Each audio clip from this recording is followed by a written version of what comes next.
welcome to Write On with Tom Fallwell, a bi-weekly podcast focusing on interviews, novels, reviews, and upcoming releases from indie authors. Now, here's Tom. Welcome to episode 12. Today, our featured author is none other than Toy Thomas. I was able to sit down and talk with her about being an indie author and about her books. So sit back and she'll be on in just a bit. We also have a couple of book reviews, a book reading, and news of a new release for you. So enjoy the show. Before we begin, here's a word from one of our magnificent... Are you a new indie artist looking for a way to market yourself? Maybe it's time to go indie now. Go Indie Now is an online platform that highlights, fosters, and supports indie artists of all art forms. Our shows on YouTube do everything they can to bring an audience to what you're doing. So head on over to goindienow.com, find our channel on YouTube by searching Go Indie Now, all one word, and remember, it's always time to go indie now. We'll see you there. I have a couple of book reviews that I hope you will find interesting. The first is for Ghost of a Shadow by Andrea and Leslie Ingle. And after that is The Oracle by K.S. Marsden. This review is for Ghost of a Shadow by Andrea and Leslie Ingle, a sister author team. You can find this review at readersreviewroom.com. It's a gold bookworm review, the highest honor we can bestow on it, by Veronique Poirier. The Ghost of a Shadow was a very interesting story. The imagination in this novel was beyond amazing. It kept me wanting to know more and turning pages. At first, you're a little confused as the story transfers from Sadie and Finn's point of view mostly, but that's the point, to leave you wanting to know what will go down. All the characters were easy to get attached to, and the author did an amazing job in creating Finn. What a surprise he was. I really enjoyed this story, and I'm looking forward to the next installment. Again, this review can be found at readersreviewroom.com. The following is my review of The Oracle by K.S. Marsden. This is from book number 2 of the Encina series. Having read the first book of this series in April of last year, I was excited to read the new release, looking forward to learning more about Encina and finding out what happened next. I was not disappointed. I received the book as a gift, but I have to say I would gladly purchase it. It was worth it. The Oracle has a fluid and smooth pace, overcoming the only real flaw I found in the first book of the series. This book was an absolute joy to read, and I found it very difficult to put down.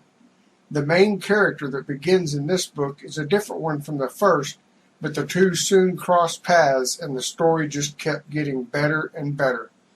I am very pleased to give this book 5 stars. It was well worth it. An awesome and wonderfully exciting tale in a magical land.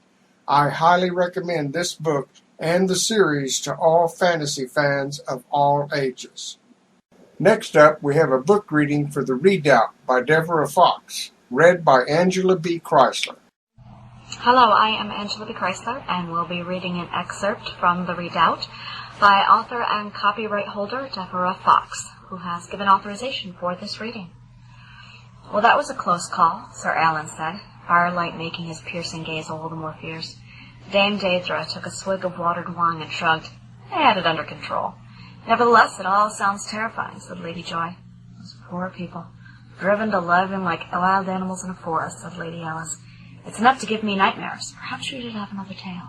Like a bedtime story for grown-up people, asked Sir Albert. Lady Alice laughed. Well, it does work for children. I wouldn't hold out much hope for a restful night with visions of Dame Deedra's old deal still on my mind. I would rather try to retire with thoughts of someone living happily ever after, wouldn't you? She looked at the people clustered around the fire. Who has a story ready to tell? I do. All right, let us hear it then, Sir Maxwell. The young knight took a drink and set his cup down. Once upon a time, there was a knight, a man brave and true who wanted nothing more than to serve his king. This is a story about me, said Sir Alan. No, you lout. This is a story about me, said Sir Howell. This knight, he was handsome too, wasn't he? Asked Lady Joy. All knights are handsome. She looked at Dame Deidre. Well, except for those who are beautiful, of course. Dame Deidre acknowledged the compliment with a nod. Yes, he was handsome, not big and robust. To be frank, he was somewhat on the skinny side, which was of some concern to him because he wanted to be the best knight in his king's army.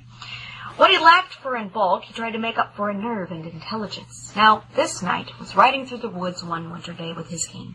The king was surveying his lands in the night. "Does this knight have a name?" asked Lady Joy. "Name? Yeah, of course he has a name. It's Ardent."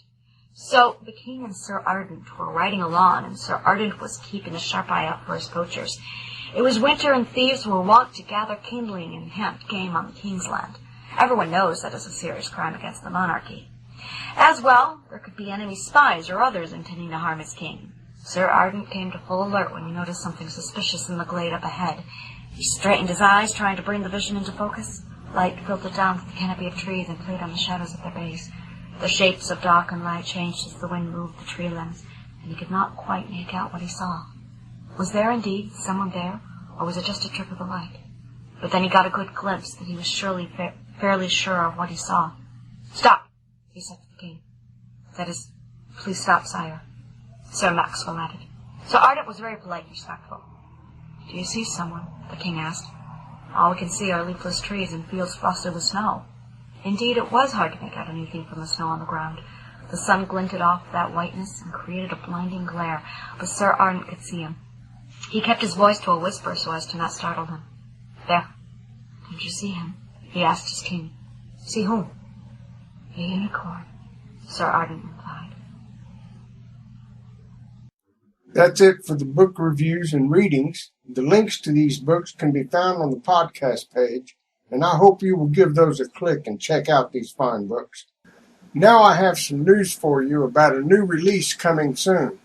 The book is Orbs of Trinity by Newland Moon, and it's set to release on September 1st, 2017. The story is a science fantasy romance and is the second book in the Rights of Erdron series. Here is a synopsis about the book. Orbs of Trinity. They poisoned his planet, massacred his people, and violated his mother. Then they came for him. After an interplanetary betrayal decimated his world, Zran struggled to protect his people and reclaim his legitimacy as their ruler. Now he's received the rights of Erdron and vows to defend the Triax planets torn asunder by a corrupt galactic council and the Shadow Whisperers who have manipulated them all. With the aid of First Commander Lazayan and his Cunitwanian fleet, Zrans must unite the factions that deceived them in the past. The ensuing battle is for more than the survival of Triaxion. It's for the liberation of the galaxy. Orbs of Trinity, Rights of Erdron, Book 2, is available for pre-order now on Amazon.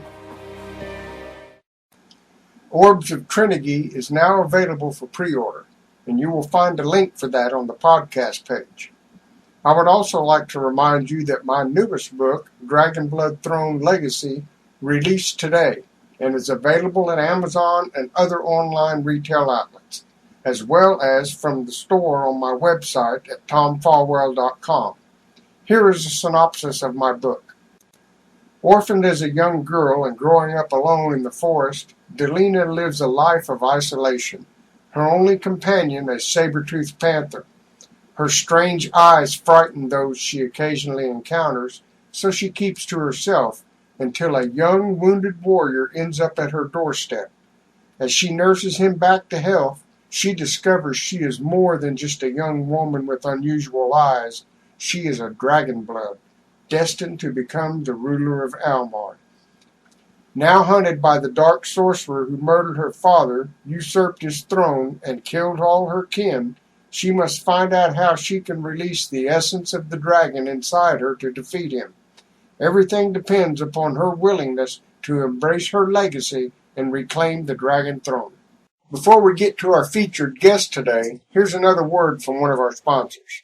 C.G. Blade's pseudoverse novels are a sarcastic look into mankind's race to develop the first conscious artificial intelligence and achieve singularity.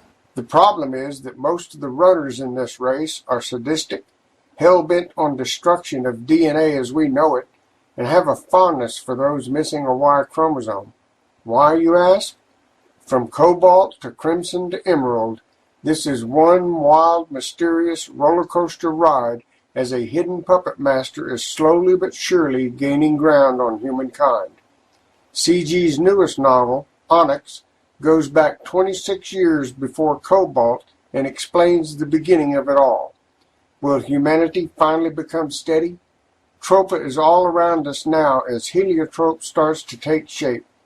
We hope you enjoy this little slice of science fiction heaven which fuses historical science fiction, satire, horror, and plenty of hidden Easter eggs along the way. Join us in liberating the pseudos from Pseudosynth Press Publishing.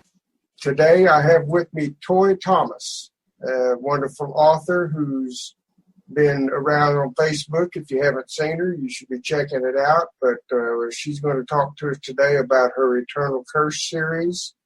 And I would just want to introduce everyone to Toy Thomas. Toy, please tell us a little about yourself and say hello. Hi, thank you so much for having me, Tom. Yes, I am an author. I am a self-published author. I've been writing for about almost 10 years now. And I've been blogging that whole time. I work as a special education teacher assistant during the day. And for the longest time, it didn't really affect my writing, but I did recently write some children's books because of that. But I'm mostly a speculative fiction writer, and that's what I love to do. What prompted you to just become an author? It was weird. I have always kind of written stories and poems and things like that throughout my life, but I never ever considered, writing as something that I wanted to do or something that was, a part of me. It was just, I don't know, I just never recognized it. And then I was kind of going through this really personal kind of crisis in my life. And I started writing as just kind of a way of, therapy. And out of that, because there were so many different things going on, I began to develop this story in my mind, actually through a dream. And after a while, I realized that I had something and I wanted to pursue it. So Giovanni's Angel was your first book, is that right? That's correct. And what was it that inspired that? Where did the idea come from? Well, like I said, I was kind of going through a rough patch in my life, and I was having a reoccurring dream about this gray man who was kind of an outcast, didn't really fit in anywhere. And there was someone who was trying to save him, and I couldn't really, every time I would wake up, I would lose part of the dream. And so I started writing notes about what I could remember. And what I mainly remember that is in my dream, this gray man had some type of metamorphosis, and he ended up being an angel. And then I stopped having the dream. And it just drove me nuts because I was like, what in the world is that? And so I just kind of developed this story as a way for me to reconcile it. I think a lot of authors end up writing down their dreams. It's wonderful fuel for stories. Yeah, it certainly is. So tell us a little about Giovanni's Angel and the Eternal Curse series. Well, there are 2 books in the series. I'm working on the 3rd, and the main story is about Giovanni. Whichever book you pick up in the series, you'll see that he's the main character, but more so, it's all the characters that connect to him. In the first book, Giovanni's angel is obviously someone else. It's not Giovanni. And in his kind of origin story, you get to meet a character named Mira. And she is a doctor who is kind of in a rut in her life. She has a little bit of local fame. She has lots of wealth and success. Pretty much everything in her life is kind of going well, except for a failed relationship, but she's just not happy. And so she goes online seeking a challenge, and she comes across this guy on social media who basically says that he's completely alone, and she reaches out to him. And the reason why she's so intrigued by him is because he says that he's sick and he can't be around other people, so she wants to help him. And that ends up being Giovanni. Okay. And so, go ahead. Go ahead. No, tell us more about it. Well, so basically, she reaches out to him and she wants to help him, and there's a lot that happens between them communicating online, but what essentially boils down to is that she wants to see him for herself. She wants to prove that maybe he's not as bad off as he thinks he is. And of course, he's terrified because he knows that if she comes to see him, she's going to find out that he is everything that he said. And in doing so, she meets this man who is like 6.5 feet tall, solid muscle. He's completely gray. I mean, he's not like pasty. He's gray. He looks like maybe Uncle Lurch from the Addams Family. And so right away she knows that there's something about this guy that's off, but she's still kind of in denial that there could be something more going on until she starts to have dreams and visions and realizes that he's also been having dreams and visions, and there are some supernatural elements that come into play, and it pretty much changes Mira's life. How did the idea of this character Giovanni was he what you were dreaming of? The character you were dreaming of? I think so. Like I said, there's a whole lot about the dream that I don't remember, but one thing that stuck in mind was that the guy in my dream was gray. And so I kind of took that and ran with it. I was thinking, why would he be gray? And when I started thinking about why he would be gray, it kind of came up with these other elements, that these supernatural elements that could go into play aside from, any other like human illnesses and things like that, which is what Mira is kind of struggling with because, she's a doctor, she's a scientist. She just assumes if there's something wrong with this guy, there's a medical reason for it. But she soon finds out that there's more to it than she can find in books. What genre is your book?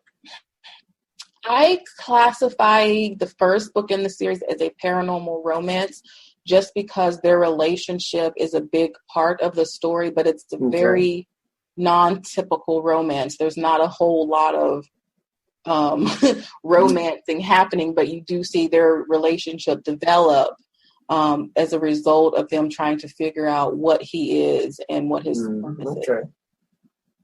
So the second book, Battleground, does that also have Giovanni in it?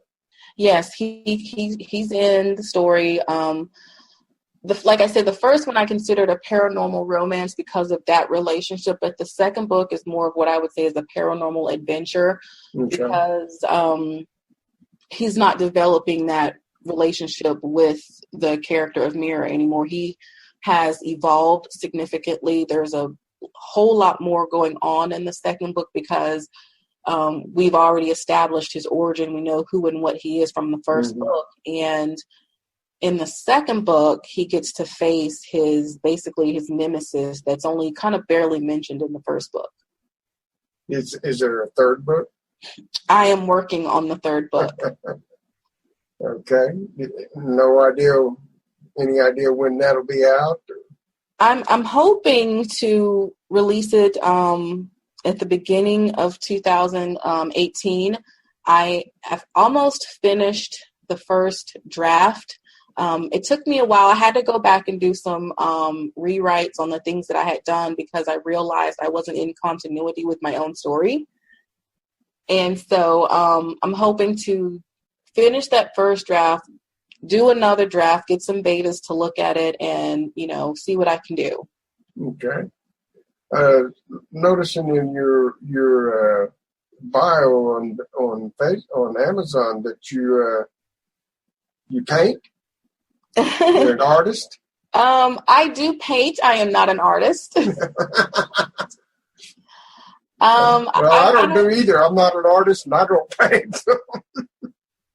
I do paint, but it's more of just it's more of that kind of therapy that I mentioned. It's something that I do to relax. And collect vinyl records. Oh yes, I definitely collect vinyl records. I have like almost 2,000 records. They don't even make them anymore, do they? Oh yes, they do. You can get old vinyl and new vinyl. What kind of music? Oh, pretty much. I don't think we have a little bit of everything in our collection. My husband is really into blues, so we have a lot of blues. Yeah. I am a Motown fan, so we have a lot of that. Okay. We both enjoy the punk rock scene of the 80s, so we have a lot of that. And I mean, I went through a period where I was really into ballet and opera, so I have quite a few classical albums. I mean, it's a very eclectic collection. Is there a particular reason you wanted to collect them on vinyl? Yes, actually, a lot of people, I think, have a misconception about vinyl because it's not popularly used in the U.S., but it's still a major commodity in a lot of other countries in the world, in Asia, in the islands. If you get a high-density record, the sound quality is amazing. And they're great collectible items. Well, I used to have my share of them. I even, it was thanks to vinyl that I discovered that the Chipmunks was all David Seville. Because I was able to slow it down and say, wait a minute, that's him. Hey, I have a couple of those records too. So you got a third book in the works, and I know you've done some short stories, and I believe you've been doing a video blog? Oh, yeah, I do. Tell us about that. Yeah, I started my YouTube channel a long time ago, and I had like this whole series of programming that I was going to do, and it was fun for a little while, but I was overthinking it. So now it's something I try to post at least twice a month. I've been really good about posting at least twice a month, sometimes more than that. And basically, I'm just kind of chronicling my reading and writing adventures. I feel like as an author, it's important to be a reader. So I talk about the books that I'm reading. I try to support indie authors as much as possible by reading and reviewing their books, but I pretty much read anything, and I talk about that on my channel. And I realize that a lot of times authors don't seem like genuine personalities to people sometimes. So using this channel helps me to show people my humanity. I show people, like, when I get a new vinyl record, I'll go online and show them my new record, so it's just a different way for me to interact with people so they can see that I'm a multifaceted person, and all of that helps, influence my writing. And you've got the perfect name for a blog, Toy Box. Yes, I call my blog the Toy Box of Words. That's very, very original. Thank you. I know you're on Facebook, so because I've seen you around there a lot. Tell us about how you got. Were you already on Facebook when you became an author, or did being an author lead you to Facebook? No, actually, when I first got onto Facebook, it was just a way for me to keep in touch with family. I never really used it a whole lot. Me and my sister live in Virginia, but most of the rest of our family lived in Texas. A couple of people in, Louisiana and California. So to save on phone bills at the time, Facebook was the way to do that. Mm-hmm. It wasn't until later that I discovered that I could also use it as a promotional tool. And I'm pretty good about keeping my personal stuff and my promotional stuff separate. I post pictures of like family things and post pictures of my dog on my personal profile that every now and then I'll share those on my author page. But on my author page is more of like the book stuff, the YouTube stuff. I mean, I'm still giving my readers information about me, but I tell them if they really want to follow my personal stuff that they have to follow my personal profile, but I may not necessarily follow them back. Yeah. Are you in a lot of groups on Facebook? I wouldn't say that I'm in a lot. I was in a lot at one point. I've kind of scaled back because I find that it's difficult to be active when you're in so many groups. Some groups I kind of remain in just for the sake of numbers. It looks good. But yes, I am I'm in some groups, a lot of, author groups, support groups. And I'm also in just some fun groups. I love to watch and review movies. So I'm in a group that's all we talk about is movies, and I don't do any kind of promotion there, I have a group where I sell lipstick, so I like Facebook groups. I like movies too. I got a big collection, but it's all fantasy and science fiction. Hey, nothing wrong with that. So how have you found the community of indie authors on Facebook? Have they been helpful? Have you found anyone that helped mentor you, or did you just kind of just jump in there and start showing everyone how to do it?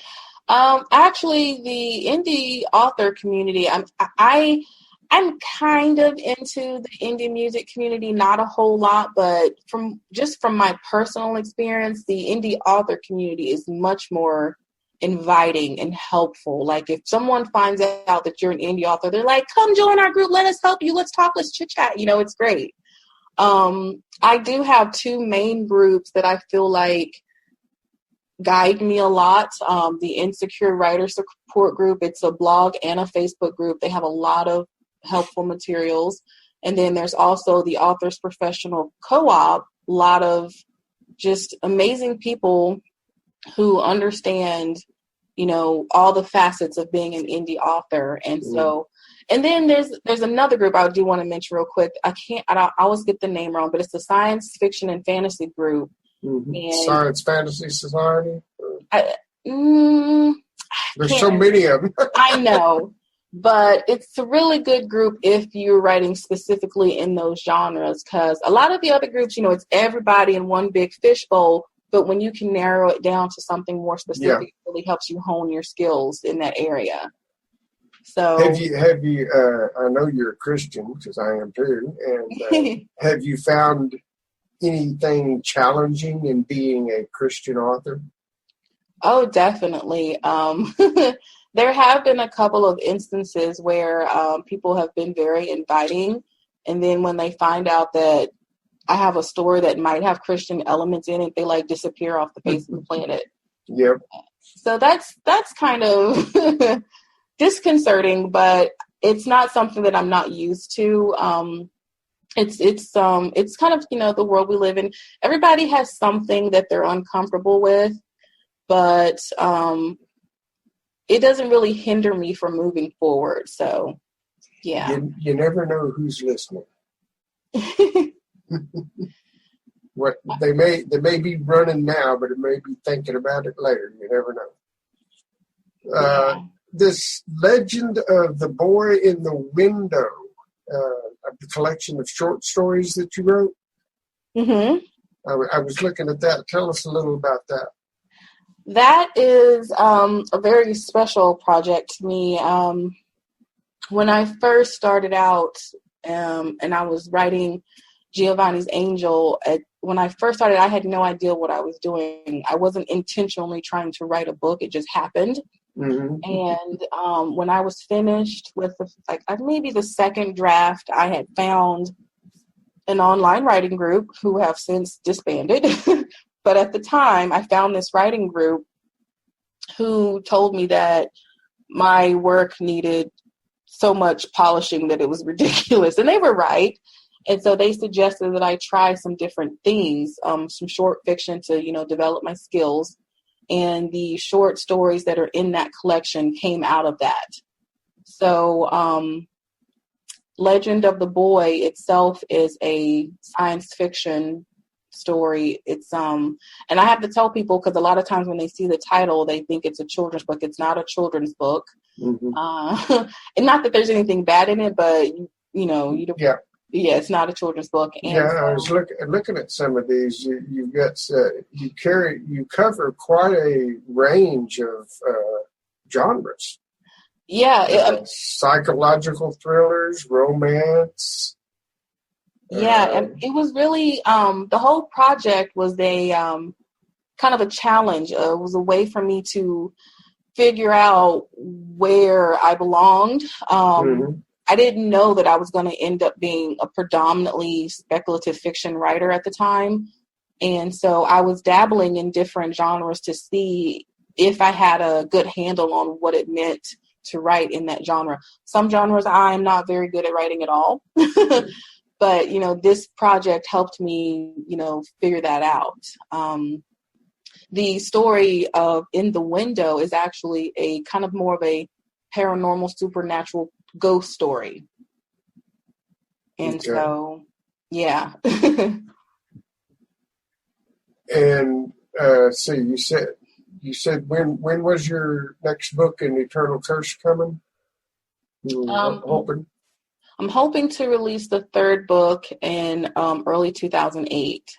Okay. Have you got a title or anything yet? I have been playing around with a working title. I don't know if it'll stick, but what I'm thinking right now is Covetous Angel. Okay. The first book is Giovanni's Angel, and it's a reference to someone that Giovanni cares about. The second book is Battleground, and that's more of a reference to the whole theme of the book because they literally go into battle in the second book. Mm-hmm. Whereas Covetous Angel kind of explains the origin of everything that's come up to that point in the story, how this conflict between good and evil got started to begin with. Oh, okay. That sounds interesting. I'm going to have to pick that up myself. Got such a long reading list, though. I know. Don't we all? Do you do many events, live events, book signings, conventions? I do. I have been on the kind of local con circuit for the past 2 or 3 years. Okay. I've been doing, RavenCon, my local Comic-Con, which is the Tidewater Comic-Con. I've done several events at libraries and schools, things like that. Mm-hmm. I am kind of taking a year off from the con circuit, but I will continue to do like local library events and things like that. Okay. Yeah. Have you had a lot of success with that?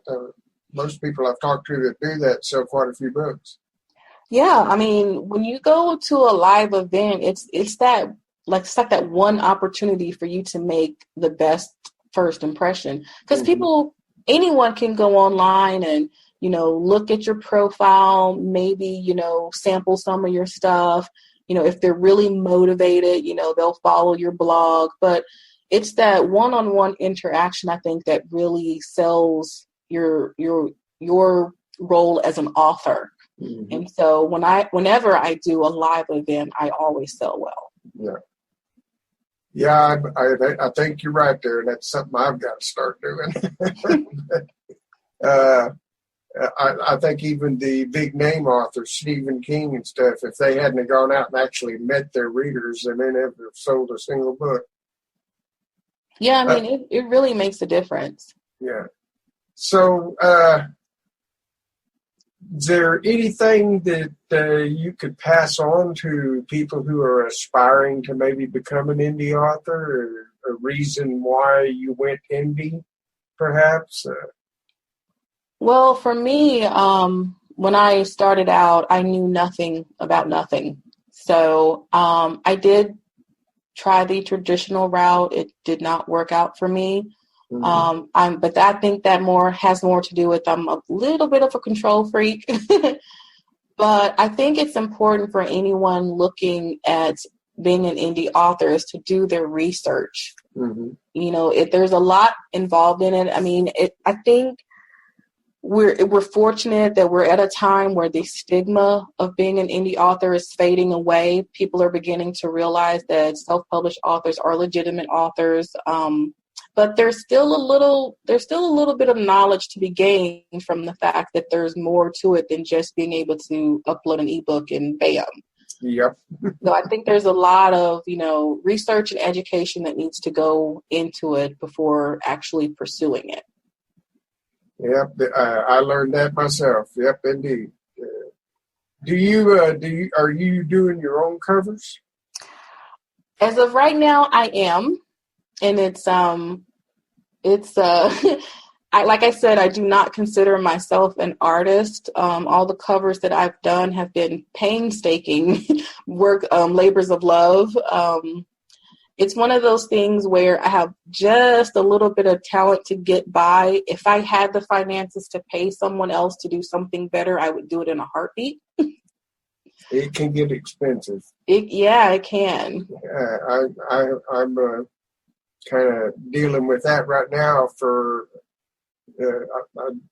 I've got my fourth book about to come out, and I've had to pay for the covers on all four of them. And now I'm thinking I'm going to have to start cutting back on that. It's getting too expensive. But by the way, I'm excited about your new book. Oh, well, thank you.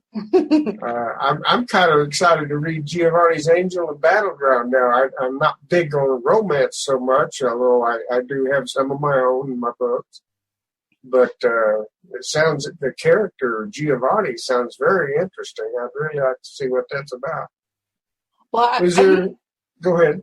I just want to say that, I do promote it as a paranormal romance because I don't want people to be off-put by the fact that there is that major relationship in it. But most of the people who read romances have told me that it's very different. It's not your typical romance. I wouldn't imagine so with the character you described. So, but it does sound interesting. We're about to cut it off here. So is there anything that you want to say to everyone before we leave? Yes. I mean, please, if you're interested, check out the Eternal Curse series. You can also check out my short story collection, Legend of the Boy in the Window and Other Stories. Please check out my blog, The Toy Box of Words. I have a lot of cool stuff on there. You can follow me on YouTube. And, just connect with me. I'm a fun person. I'm open to answering questions. I love interviewing other authors and readers to find, what it is they like and don't like. And, yeah, that's me. I'm Toy Thomas. Okay. Well, thank you for being with us. And we're going to have links to your Amazon author page and your books on the podcast page when it comes out. So at least we'll make sure everybody can find you. And again, I want to thank you for being here. It was a pleasure having you on the show. Thanks for having me. Well, that's all we have for you today. I hope you enjoyed this episode, and will click the follow button on the podcast page and keep up with each new episode. Until next time, ride on.